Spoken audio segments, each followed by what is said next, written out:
नमस्कार साथियों, मेरा नाम है आर.के. सिंह। संस्कृति आईएएस यूट्यूब चैनल पे आप सभी का स्वागत है। आज हम जिस विषय की चर्चा करने वाले हैं वो विषय बड़ा ही महत्वपूर्ण है। और विषय क्या है, तो आज हम बात करने वाले हैं अपने इस एपिसोड में मेडन जूलियन ऑक्सीलेशन के बारे में, जिसे MGO भी कहते हैं। और ये इस समय खास तौर पे चर्चा में है क्योंकि मेडन जूलियन जो ऑक्सीलेशन है ये 2025 यानी कि इसी वर्ष जो मानसून है, मानसून के शीघ्र आगमन में कहीं न कहीं इसकी जो अपनी भूमिका है वो काफ़ी निर्णायक साबित हुई है। इस कारण से देखें तो अब ये मेडन जूलियन जो ऑक्सीलेशन है ये खास तौर पे चर्चा में है। तो इसी की आज हम चर्चा करने वाले हैं। इससे जुड़े हुए जितने भी अहम पहलू हैं उन पर हम बात करेंगे। जैसे बात करें तो मेडन जूलियन जो ऑक्सीलेशन है आखिर ये है क्या, इसकी उत्पत्ति कैसे होती है, इसका विस्तार कहाँ पर देखने को मिलता है, इसका प्रभाव क्या होता है, इन सभी बिंदुओं पर हम बात करेंगे।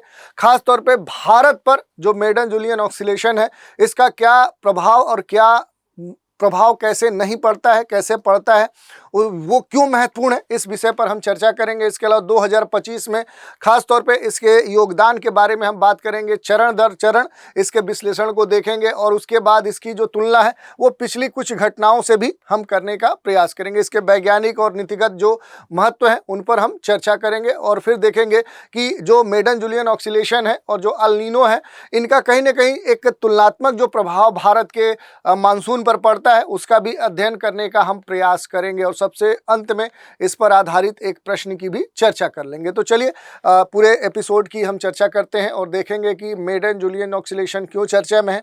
तो अगर चर्चा की हम बात करें कि ये क्यों चर्चा में है, तो देखिए एक न्यूज़ आर्टिकल है जिसके आधार पर हम पूरे आज के एपिसोड का एनालिसिस करेंगे, जिसमें ये कहा गया कि how the Madden Julian oscillation helped trigger the earlier onset of the monsoon. ये न्यूज़ यहाँ पर देखने को मिल रही है, जिस कारण से ये चर्चा है क्योंकि दक्षिण पश्चिम जो मानसून है ये सामान्यतः देखें तो भारत के संदर्भ में जून का जो पहला सप्ताह है, पहले सप्ताह में देखेंगे तो जो केरल वाला जो क्षेत्र है, ये वाला जो क्षेत्र है, यहाँ पर अगर आप देखेंगे तो जून में खास तौर पे देखें कि जून का जो पहला सप्ताह होता है तब क्या है कि मानसून यहाँ पर पहुँचता है। लेकिन इस बार क्या है कि स्थिति कुछ अलग देखने को मिली। 2025 में ये जो मानसून है सामान्य तौर पे देखें तो अपनी तय सीमा से जो हर वर्ष जिस समय आता था उससे लगभग एक हफ्ते 8 दिन पहले क्या है कि यहाँ पहुँच गया है।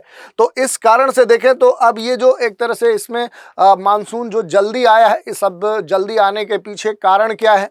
वहीं अगर देखें तो जो मुंबई है, महाराष्ट्र का जो मुंबई है, वहाँ पर देखें तो मानसून 26 मई को पहुँच गया। जो इतिहास में देखें तो ये अब तक का एक रिकॉर्ड है कि इतना पहले शीघ्र ही वहाँ मानसून का आगमन हो चुका है। भारतीय जो मौसम विज्ञान विभाग है, जो इंडियन मेट्रोलॉजिकल जो डिपार्टमेंट है, उसका ये कहना है कि इस शीघ्र आगमन के पीछे यानी मानसून का अपने तय जो नियत हर वर्ष की तरह जो टाइम होता है उससे पहले आगमन के पीछे कई सारे बड़े जो वायुमंडली और जो महासागरी कारण है वो छुपे हुए हैं। और उन्हीं कारणों में से एक बड़ा ही महत्वपूर्ण जो कारण है वो मेडन जूलियन ऑक्सीलेशन है। तो इस कारण से देखें तो ये अब सबके कहीं ना कहीं चर्चा का कारण बन चुका है। तो थोड़ा सा इसके ऊपर हम चर्चा करेंगे, इससे जुड़ी हुई जो भी महत्वपूर्ण विशेषताएं हैं उन पर भी बात करेंगे कि आखिर ये है क्या। तो देखिए मेडन जूलियन जो ऑक्सीलेशन है ये है क्या, तो इसकी अगर हम बात करें तो ये क्या है, एक तरह से देखें तो ये अंतर उष्णकटिबंधीय जो जलवायु एक जो पैटर्न होता है और ख़ास तौर पर देखें तो इसका जो संबंध है ये वायुमंडल से भी है और सागरीय क्षेत्र से भी है। तो खास तौर पे देखें तो ये क्या है कि अंतर उष्णकटिबंधीय जो वायुमंडली और जो सागरी जो परिघटना है उससे इसका संबंध जोड़कर देखा जाता है। और ये मुख्य रूप से देखेंगे तो जो इक्वेटर वाला जो क्षेत्र है, ये देखिए यहाँ पर आप देखेंगे तो ये इक्वेटर है, 0 डिग्री जो अक्षांश रेखा होता है जिसे विषुवत रेखा कहते हैं, उसके चारों ओर आप देखेंगे तो पूर्व दिशा में एक तरह से देखें तो ये क्या दिखेगा आपको, एक गतिमान जैसे बादल हैं वो मूव करते दिखेंगे, वर्षा और जो पवन प्रणाली है उसको कहीं ना कहीं ये संदर्भित करता है। इसकी खोज की अगर बात करें कि सबसे पहले इस पैटर्न को किसने खोजा था, तो इसकी जो खोज हुई थी वो 1971 में रोलांड जो मेडन थे, उन्होंने की थी। तो ये भी आपको ध्यान देने वाली बात है कि इसकी जो खोज है वो किसने यहाँ पर की थी। तो इन्हीं के नाम पर जो मेडल है, इन्हीं के नाम पर क्या है कि इसका नाम मेडन जूलियन ऑक्सीलेशन भी रख दिया गया, जिसके तहत देखें तो ये लगभग 30 से 60 दिनों में एक पूरा जो साइकिल है वो इसमें पूरा होता है। कुछ मामलों में ये जो समय अवधि है ये लंबी भी चली जाती है और इसी कारण से कहा जाता है कि ये एक उष्णकटिबंधीय जलवायु पैटर्न है, जिसमें बादल, वर्षा, इनकी जो गतिविधियां हैं वो अत्यधिक गति के साथ कहीं ना कहीं आगे बढ़ती है। या फिर ये भी कह सकते हैं कि उष्णकटिबंधीय वायुमंडल में जो अंतर है वो मौसमी जो परिवर्तनशीलता है उसका सबसे महत्वपूर्ण घटक है। और इसके पैमाने पर देखें तो उष्णकटिबंधीय जो मौसम है उसमें कुछ उल्लेखनीय जो परिवर्तन है वो इस कह सकते हैं कि जलवायु पैटर्न के अंतर्गत देखने को मिलते हैं। और ये जो पूरा मेडन जूलियन ऑक्सीलेशन है ये महासागरीय जो वायुमंडलीय घटना है उसके वैश्विक मौसम पैटर्न को भी प्रभावित करता है। इसके साथ ही देखें तो विभिन्न क्षेत्रों में जो वर्षा, तूफान, ऐसी जो गतिविधियां हैं उनको भी ये प्रभावित करने का काम करता है। और इसी के संदर्भ में देखेंगे तो इसके पूरे पैटर्न में देखेंगे तो 2 चरणों में इसे बांटा जाता है। पहला जो चरण होता है उसे एक्टिव फेज कहा जाता है, जिसमें वर्षा अधिक होती है। और दूसरा जो फेज होता है एक तरह से देखें तो वो सप्रेस्ड फेज होता है, दबा हुआ चरण होता है, जिसमें वर्षा कम होती है। आप देख सकते हैं यहाँ पर जो पूरा पैटर्न यहाँ पर दिखाया गया, इसके संदर्भ में आप देखेंगे तो यहाँ पर 2 चरण बनते हैं। एक चरण ऐसा बनता है कि एक तरह से आप देखेंगे कि जो इक्वेटर है उसके आसपास जो हिंद महासागर वाला जो पूरा क्षेत्र है वहाँ पर आपको ये देखने को मिलेगा कि धीरे धीरे जब सागरी जो सतह है, जो समुद्री सतह है, उसके जली सतह का जब तापमान बढ़ता है धीरे धीरे यहाँ हवाएं क्या होती हैं कि गर्म होती हैं और यहाँ पर सतह से धीरे धीरे ये ऊपर उठती हैं। आप देख सकते हैं अपवर्ड मोशन होता है और उसके बाद इनमें नमी होती है। फिर धीरे धीरे यहाँ पर क्या होता है कि बादल का, क्लाउड का फॉर्मेशन होता है और यहाँ पर काफ़ी वर्षा जो है वो देखने को मिलती है।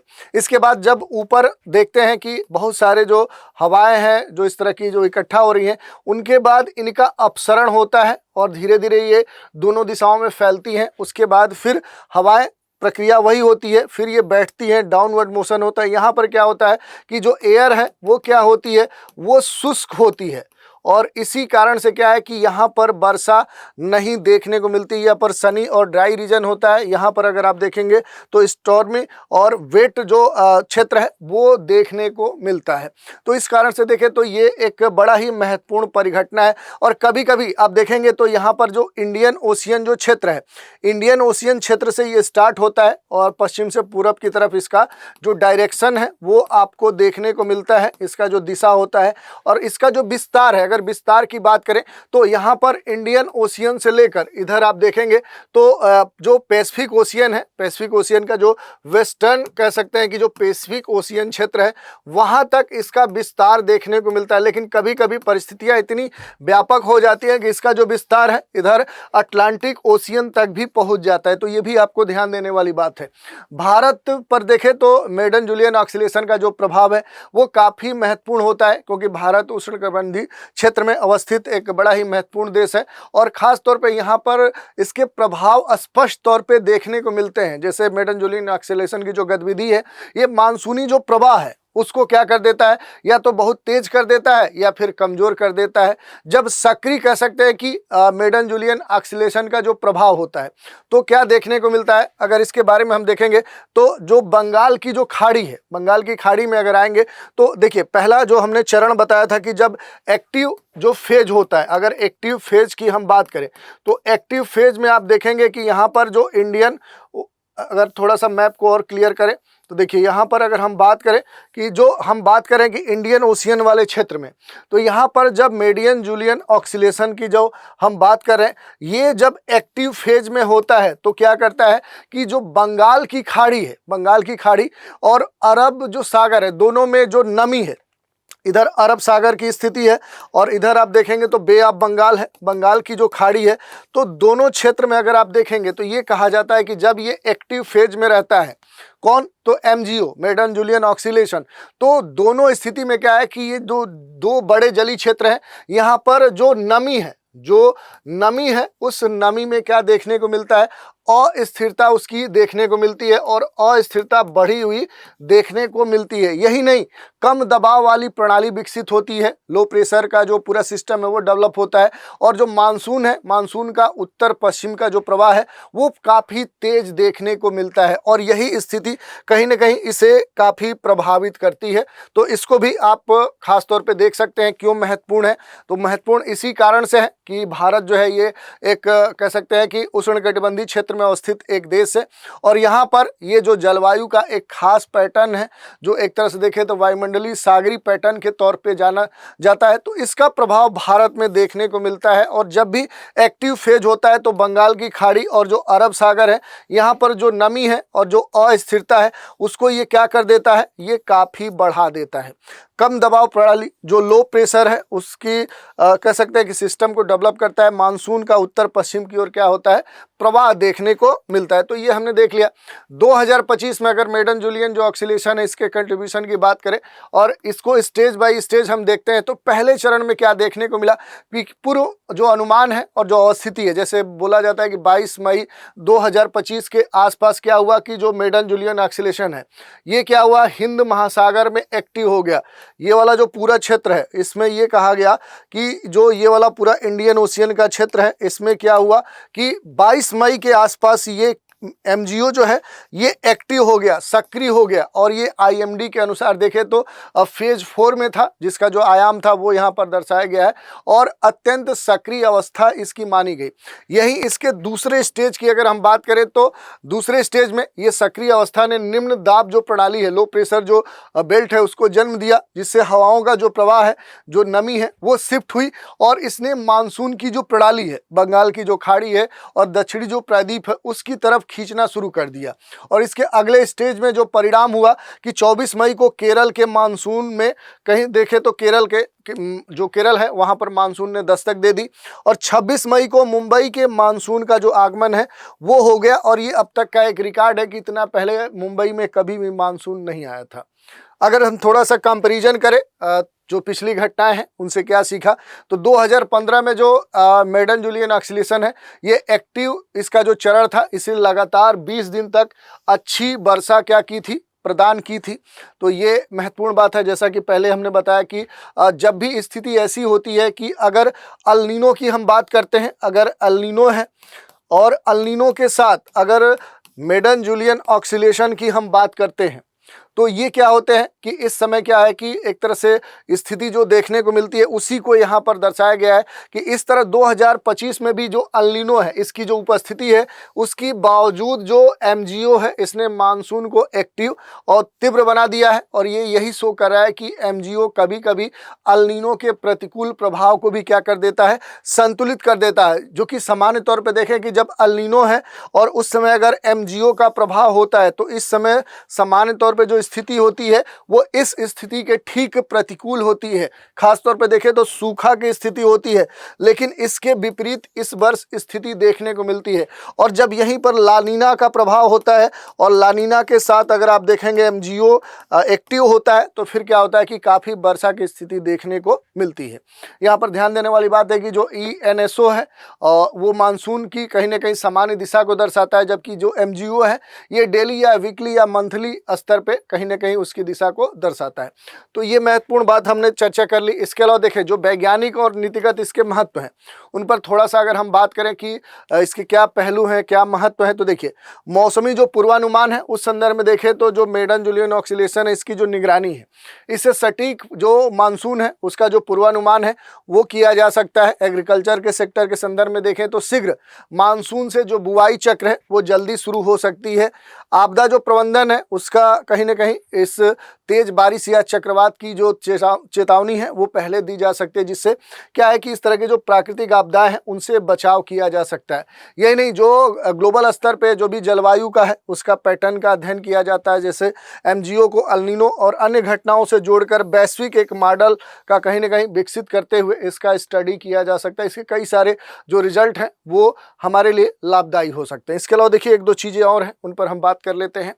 जो मेडन जूलियन ऑक्सीलेशन है, जो अल नीनो है, इसका भारत के मानसून पर जो तुलनात्मक प्रभाव है उस पर थोड़ा सा हम बात करें तो भारत का जो मानसून तंत्र है ये कई इकाई और स्थानीय जो जलवायु कारक हैं उनका कहीं ना कहीं अंतर क्रियात्मक जो परिणाम है वो माना जाता है। इनमें से दो प्रमुख प्रभावशाली जो इसके कह सकते हैं कंपोनेंट है, पहला एमजीओ है, दूसरा एल नीनो है।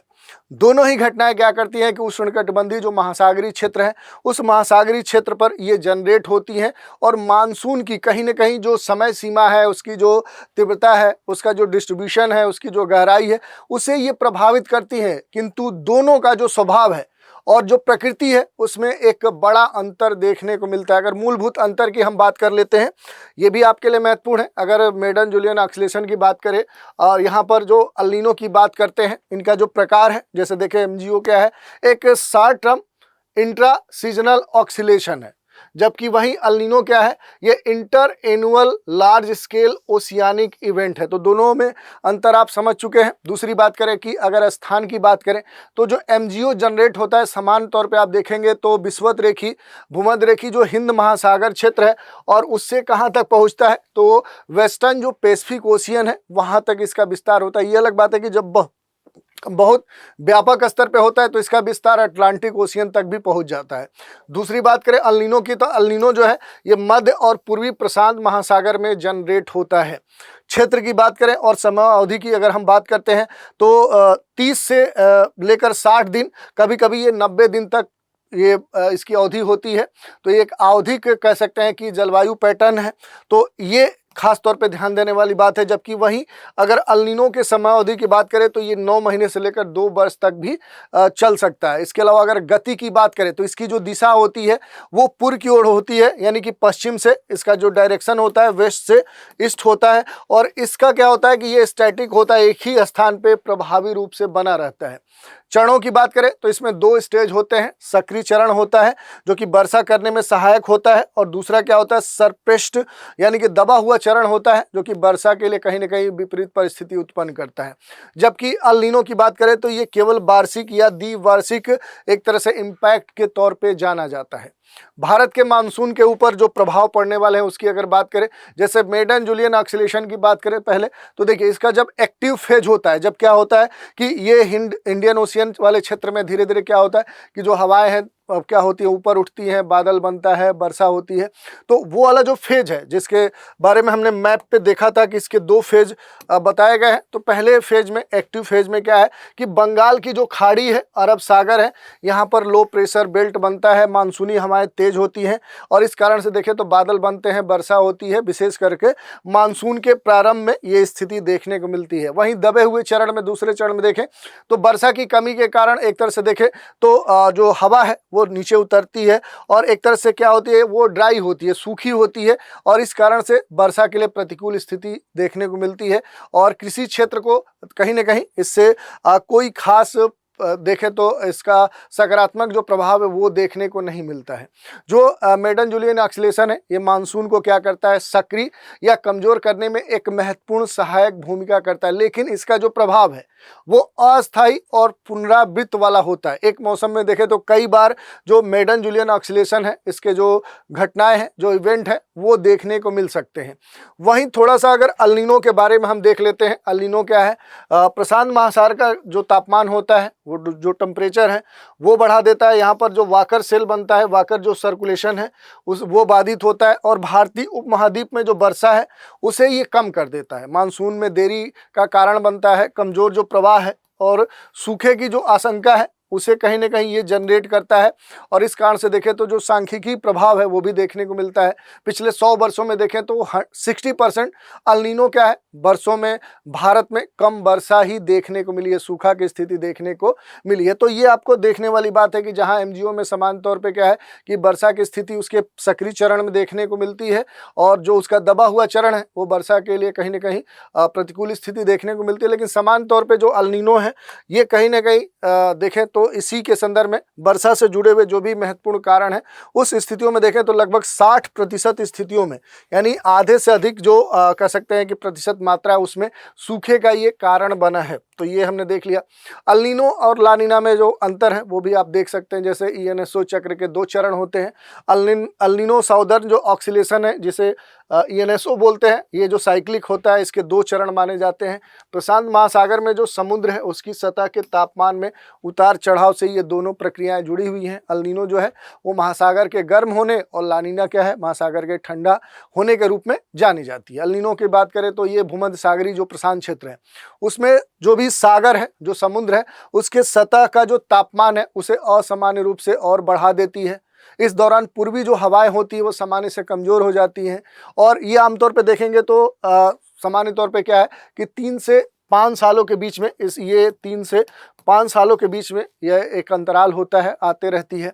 अल नीनो के कारण विभिन्न क्षेत्रों में देखें तो भारी वर्षा भी हो सकती है और ये भी देखने को मिल सकता है कि सूखा की स्थिति भी उत्पन्न हो जाए। अल नीनो का वैश्विक जो प्रभाव है वो दक्षिण अमेरिका में बाढ़ और एशिया में सूखा के रूप में देखने को मिलता है। अटलांटिक वाले क्षेत्र में तूफान की घटनाओं में कमी लाता है। वहीं अल नीनो जो है इसके कारण भारत में जो मानसून है वो मानसून अक्सर कमजोर हो सकता है और सूखा भी पड़ सकता है। इस तरह की भी बातें देखने को मिलती हैं। वहीं अगर ला नीना की स्थिति में हम देखें तो ये एक भूमध्य सागरीय प्रशांत क्षेत्र का क्या है, समुद्र की सतह के तापमान को असामान्य रूप से क्या करता है, टेम्परेचर कम कर देता है। तो जहां इसमें टेम्परेचर बढ़ता है वहीं यहाँ पर जो सागरीय सतह है उसका जो तापमान है वो कम हो जाता है। दूसरी तरफ देखें तो इस दौरान जो हवाएं हैं ये पूर्वी हवाओं के सामान्य से मजबूत होती हैं और अल नीनो के विपरीत चरण में होती है। ला नीना के कारण आप देखेंगे तो दक्षिण अमेरिका में जो भी फिशरीज है, जो इंडस्ट्री है, जो मत्स्य उद्योग है, उसके लिए काफ़ी अनुकूल जो स्थिति है वो देखने को मिलती है। भारत में देखें तो जो मानसून है वो इस समय क्या है कि इंडिया में अगर देखेंगे तो जो मानसून है उसके लिए सकारात्मक प्रभाव देखने को मिलता है, मानसून आता है। तो ये सारी बातें हैं जिसके बारे में हमने चर्चा की। तो ये आज का टॉपिक था मेडन जूलियन ऑक्सीलेशन जो कि चर्चा में, क्योंकि भारत में जो मानसून है वो अपने तय समय से काफ़ी पहले आ गया, लगभग 1 हफ्ते 8 दिन पहले आ गया और मुंबई में अब तक का रिकॉर्ड है कि इतना पहले कभी भी मानसून आगमन नहीं हुआ था। और इसी के संदर्भ में जो इसके पीछे कारण है उन कारणों में जो सबसे महत्वपूर्ण कह सकते हैं घटक माना गया है वो मेडन जूलियन ऑक्सीलेशन है। तो इससे जुड़े हुए जो भी महत्वपूर्ण पहलू थे और सहायक जो पहलू थे उन पर हमने बात की। इसी विषय पर आधारित एक प्रश्न देख लेते हैं। भारत में अल नीनो का सबसे संभावित जो प्रभाव है वो क्या है? बहुत अधिक वर्षा, ठंडी हवाओं की वृद्धि, मानसून की विफलता और सूखा, चक्रवातों की अधिकता। तो आपको ये बताना है कि जो अल नीनो है इसका सबसे अधिक जो प्रभाव है वो किन किन रूपों में देखने को मिलता है, और इस प्रश्न का उत्तर जो है वो आप हमें कमेंट के माध्यम से दे सकते हैं। ठीक है, तो आज के एपिसोड में इतना ही। आप सभी हमारे साथ बने रहें, इसके लिए धन्यवाद।